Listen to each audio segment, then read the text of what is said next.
An Iowa farmer named Gary C. saw a UFO one night as he was working late in the field during spring plowing.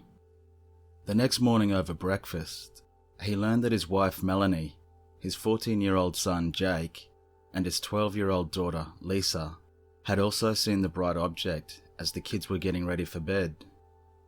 That day at school, a man who claimed to be from the State Board of Education asked to interview Jake. He told the principal of the junior high school that the boy had attracted attention because of his high scores in the state tests, and that Jake had been selected to participate in a special educational project. A call to the state office revealed that they had no one on their staff by the man's name, and they had no special project for junior high school students in progress. When the principal entered the private room to confront the imposter, he found a puzzled Jake sitting alone. The teenager could only shrug that the special state project must be about space travel, for all the man had asked him were questions about UFOs, aliens, and life on other planets. Jake had glanced away from his interrogator for just one moment, and when he looked back at him, he seemed to have vanished.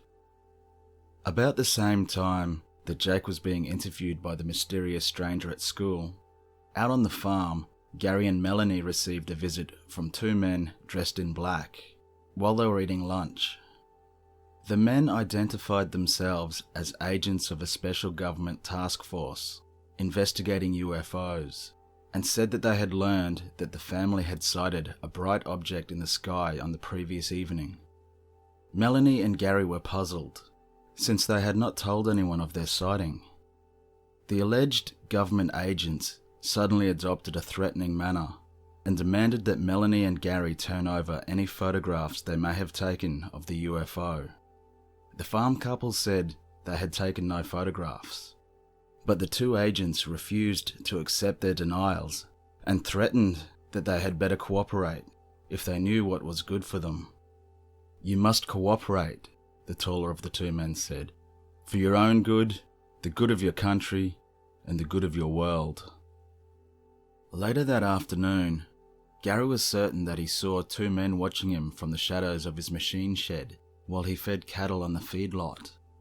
In the farmhouse, Melanie answered the telephone on 4 occasions to hear nothing but a peculiar static.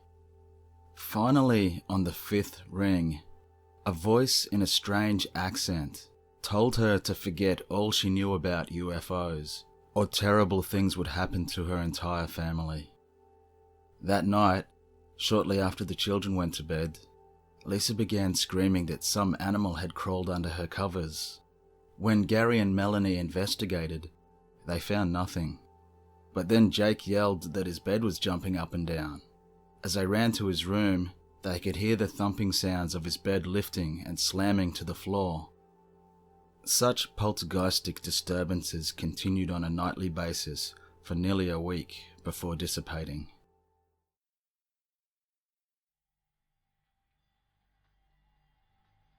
My dad was in his teens. He's out in his driveway for whatever reason, doing whatever people do when they live in a woodsy rural area.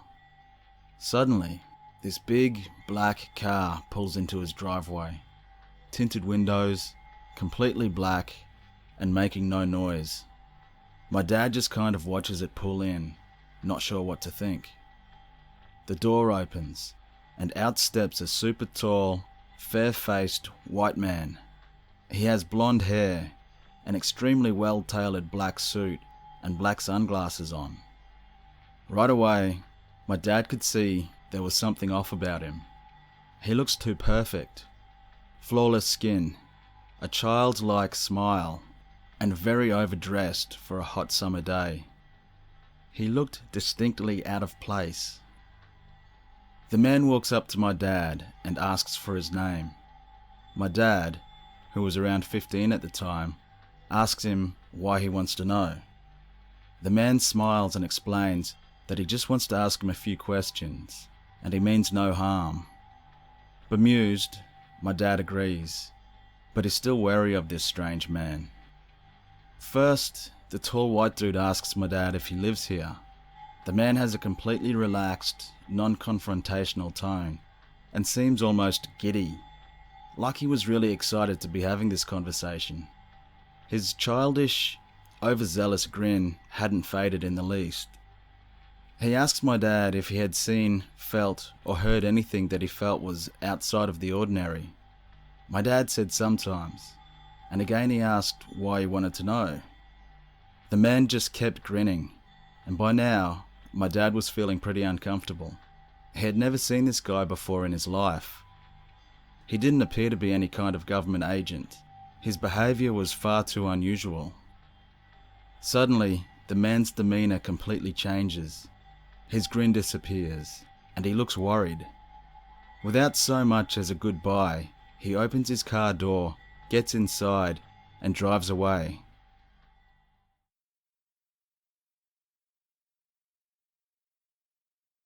This happened on June 16th, 2007. I remember it vividly. It was immediately embedded into my long-term memory when it all happened. In psychology, I believe they refer to these events as flashbulb memories. A flashbulb memory is a detailed and vivid memory that is stored on one occasion and retained for a lifetime. Usually, such memories are associated with important historical or personal events. Anyway, I was living in my parents' home at the time. It was a pretty stormy night. The wind was gusting slightly more than usual. Rain was coming down violently. Your typical crackles of thunder and lightning as well. I was playing WoW at the time, World of Warcraft, enjoying the idea that I had a legitimate excuse not to go out and do anything. I was about to finish one of the longest chain quests in the game, and boom, the internet goes out. I try for about 30 anxious minutes to get the internet to work, and you guessed it, nothing. So I head to my room, frustrated. Here I am, home alone, no internet, and irritated as hell. My parents at the time were out at a work-related event. I remember laying on my bed just staring at the ceiling. Then I turned my head to look at my old retro alarm clock. It read 6:18 p.m. I immediately sprung up, eyes wide open and startled as hell. I crawled to my window that faces the front door. I peek outside my window to see 3 tall men, literally dressed in your typical FBI-looking black suits. One had what looked to be a folder or file or something. Another had what I have now identified as a Geiger counter. The last one was beating my door with his huge fist. So I head to the door, not really thinking much of it for some reason. I honestly thought they were church people just soliciting their beliefs. When I open the door, the man nearest to me, the one that was knocking, greets me in a very monotone voice. He pulls out a badge and says that he and his colleagues need to check the water source from the house's faucets. I asked them a bunch of questions, and it turns out that they were, in fact, the FBI, and someone had allegedly tried to poison the city water. The guys in the suits didn't even check the water in my house. They had some other group of government guys show up and check. I tried to ask if there was a motive, or if it was a terrorist, or what it might be. They simply said they couldn't talk about it in detail. Then, out of nowhere, all the lights in the house go out, and it's pitch black. The guys in the suits tell everyone to stay calm. They think it's just a power outage. The guys taking the water samples turn on their flashlights, and as one of the flashlights moves over the tallest of the suited men, I see a reflection from his face, like there was metal under his face. The guy with the flashlight quickly directs the light somewhere else. A moment later, the guy with the flashlight says, "Sir, it has begun." The suited guy with the Geiger counter turns it on, and the thing just starts going haywire. Not even 3 seconds later, I felt as if I was being pulled into a million different directions. I could not see anything at first, just excruciating pain. I thought I was in the process of being disintegrated, alive. Then I see nothing but white. I literally thought I was in what religious people call heaven. A man appears to me and smiles, swings his arm in an inviting gesture, as if I were entering a ballroom or a dance party. I try to walk, but nothing. Then the white room gets sucked into itself, and I see my life flash before my eyes. I see everything. Disneyland at 5, my first kiss at 15, watching 9/11 happen on TV with my mum and dad, everything. Then I see Earth suspended in space. I am watching Earth from above, and I fall. I am falling, heart racing, numbness, disbelief. I see the ground getting closer and closer. I know this is it, and I know I will die. But before I hit the ground, I hear the monotoned voice of the suited man say in my head, "Do not," no matter what. The static broke up his words. Then I woke up in my bed, with a cold sweat and a panic. I ran downstairs to find my parents cooking dinner. Then I run back upstairs and see the time is 6:22 p.m. I was relieved to learn it was a dream, but this is where things got really creepy for me. I go back downstairs and ask my parents when they got home. They told me they've been home all day, as it was their day off.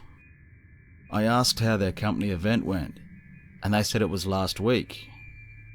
I asked them what time I fell asleep. They told me they didn't know I was sleeping. I then go to my computer and find that my WoW account was logged in and where I left off before the internet went down.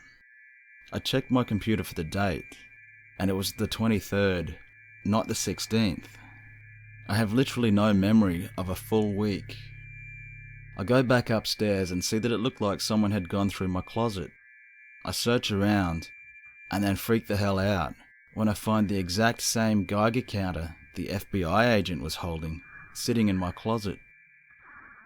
I've since spent the last decade trying to put the pieces together.